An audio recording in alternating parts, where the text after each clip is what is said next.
Tere, mina olen Siim Tuksam. Mina olen Johanna Jõekalda. Mina olen Johan Tali. Meie oleme tänavuse Veneetsia arhitektuuribiennaali Eesti paviljoni Vaba Ruum autorid.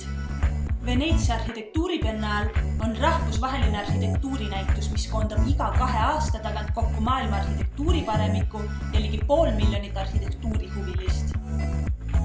Meie näituse teemaks on avalik ruum, millest me linnas liigeldes igapäevaselt osa saame. Avalik ruum ei eksisteeri aga ainult linnaruumis, vaid sotsiaalvõrgustike ja e-teenuste näol ka veebis.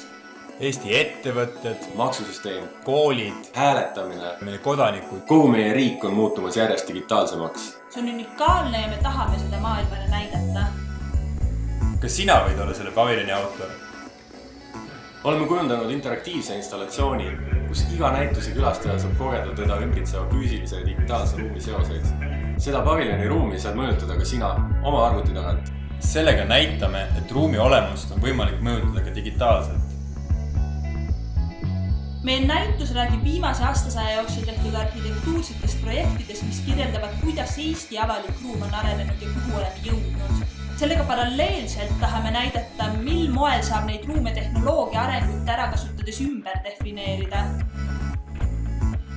Selle kõige saavutamiseks võtame appi professionaalsed programmeerijad. Hangime vajalikud seadmed ja loome teile virtuaalse näituseruumi veebikeskkonda. Et saaksime koos Eesti paviljoniga Veneetsias avada ka Eesti virtuaalpaviljoni veebis, vajame sinu abi. Aita meil luua e-riigile virtuaalpaviljon. Selles virtuaalpaviljonis toimuv digitaalne tegevus oleks reaalajas elamuseks nii meie füüsilise paviljoniruumi külastajatele Veneetsias kui kõikidele digitaalse avaliku ruumi kasutajatele üle maailma.